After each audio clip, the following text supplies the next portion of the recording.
Social media पर ऐसी चर्चाएं हैं कि रिजर्व बैंक से 1.6 लाख करोड़ सोना गायब है। इस पर आप क्या कहेंगे? देखिए, एक कहावत है, जो भरा नहीं है भावों से, जिसमें बहती रसधार न हो, वो हृदय नहीं, वो पत्थर है। जिसके हृदय में अपने वतन के प्रति प्यार न हो। कुल मिलाकर के ये समलैंगिक संगठन वाले, आरएसएस को समलैंगिक संगठन कहा जाता है, ये ऐसा सोशलिस्टों के द्वारा बोला जाता है। लेकिन ये व्यक्ति की सरकार में तमाम भगोड़े, विजय माल्या और कौन मोदी सब भाग गए गुजरात के पैसा लेकर के। लेकिन ये आदमी पैदा ही हुआ है हिंदुस्तान को बर्बाद करने के लिए। जब 1993 में ये व्यक्ति अमेरिकी हितों की रक्षा के लिए जा करके अमेरिका में CIA के नेतृत्व में ट्रेनिंग कर रहा था, तो कैसे इसे देश की जनता ने प्रधानमंत्री और मुख्यमंत्री के रूप में चुना। ये आरएसएस जिस वक्त स्वतंत्रता आंदोलन की लड़ाई चल रही थी, ये अंग्रेजों के तलवे चाट रहे थे, दलाली कर रहे थे। हमारे पूर्वज गलत नहीं थे, सही थे। वो जानते थे भली भांत कि ये अंग्रेजों के दलाल हिंदुस्तान के लिए ठीक नहीं है, इसलिए इन्हें वोट नहीं देना। तब जनसंघ पार्टी हुआ करती थी, हिंदू महासभा हुआ करती थी। आज बजरंग दल, हिंदू महासभा, विश्व हिंदू परिषद, ये सब छोटे छोटे संगठन बना करके हिंदुस्तान को बर्बाद करने का ठेका ले रखा है। अभी व्लादिमीर पुतिन का बयान आया है, ताजा बयान है कि 10,000 करोड़ डॉलर हिंदुस्तान में हिंदुओं को आपस में लड़ाने के लिए अमेरिका ने दिया है मोदी को। यह व्लादिमीर पुतिन का बयान है, मेरा नहीं है। सुश्री ममता बनर्जी, वेस्ट बंगाल की चीफ मिनिस्टर, और बलिया के सांसद सनातन पांडे जी ने क्या कहा था कि पुलवामा, पहलगाम, उरी, पठानकोट और Delhi bomb blast BJP, RSS और बजरंग दल वालों ने मिलकर करवाया। तो ये हमारे देश के लिए घातक हैं। और आप बताइए कि जो अमेरिका की डील हुई है, अभी ताजा डील हुई है, नरेंद्र दामोदर दास मोदी किस मजबूरी के तहत डोनाल्ड ट्रंप जैसे राजनीतिक जोकर से अमेरिकी हितों की रक्षा को देखते हुए इन्होंने हिंदुस्तान के किसानों, मजदूरों के डेथ वारंट पे साइन कर दिया। हमारी कॉटन इंडस्ट्री तो समाप्त हो जाएगी। आप बताइए, किसी जमाने में हम भी टैरिफ लगाया करते थे अमेरिका के ऊपर, और अमेरिका भी हमारे ऊपर, लेकिन हमारा टैरिफ ज्यादा होता था, अमेरिका का कम होता था। लेकिन ये देश का, जब से जेफरी एप्स्टीन की फाइल में इनका नाम आया है, हरदीप पुरी का नाम आया है, अनिल अंबानी का नाम आया है, और इनकी जो जयपुर की वो है डिप्टी सीएम, उसके बेटे का नाम आया है, तब से बीजेपी पूरी बैकफुट पे है। माली नेता प्रतिपक्ष राहुल गांधी जी ने जो पार्लियामेंट में कहा है कि हमारी इंडस्ट्री, हमारे किसान, हमारे मजदूर को बर्बाद करने का ठेका इन्होंने ले रखा। गरीब मजदूर, क्या बोलते हैं, बेरोजगार नौजवानों की हकों की बात, महिलाओं का जो उत्पीड़न हो रहा है उस पे बात, क्राइम पे बात, महंगाई पे बात जनता न करे।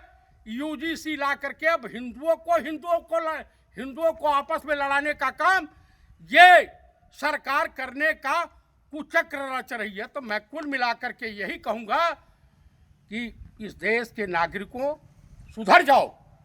नहीं सुधरोगे तो दोनों हाथ में कटोरा होगा भीख मांगने के लिए। और आप बताइए, कांग्रेस की सरकार थी, उत्तर प्रदेश में समाजवादी पार्टी की सरकार थी, कभी भेदभाव हुआ?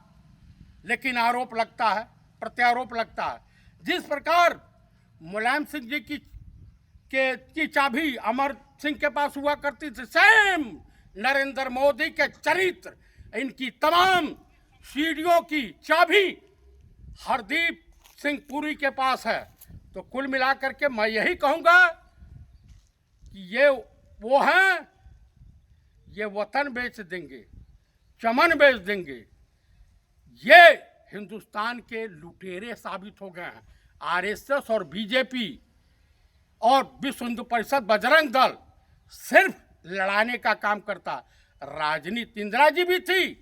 ये 10 लाख का सूट पहन करके जब इनसे सरकार और देश नहीं संभल पा रहा है तो तकरीबन मैं एक बात और सुझाव दूंगा कि माननीय प्रधानमंत्री जी, एक बार इस देश की आयरन लेडीज पीएम हुई थी श्रीमती इंदिरा गांधी, उनकी साड़ी पहन करके एक बार देख लीजिए, शायद आपके अंदर स्वर्गीय श्रीमती इंदिरा गांधी की आत्मा आ जाए। अरे क्या यार, तुम दूसरे को दिखा रहे हो। मैं ये देशवासियों से आप लोगों के चैनल के मार्फत एक सवाल पूछना चाहता हूँ।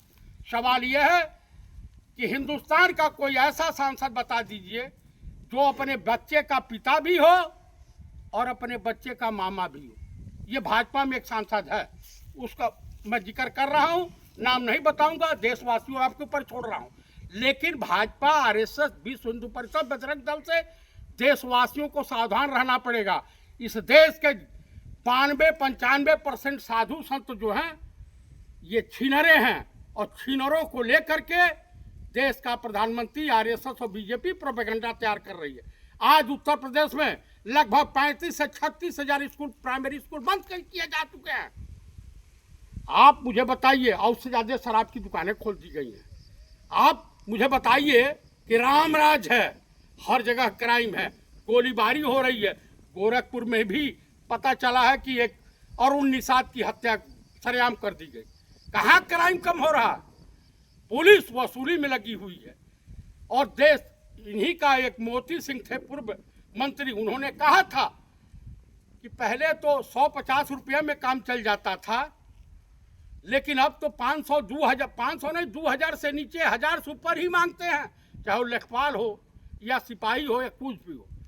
तो ये रामराज चल रहा है। असली रामराज ये है। मैं आपको बता रहा हूं कि जितने हरामखोर थे कुर्बो जवार में और प्रधान बन के बैठ गए अगली कतार में।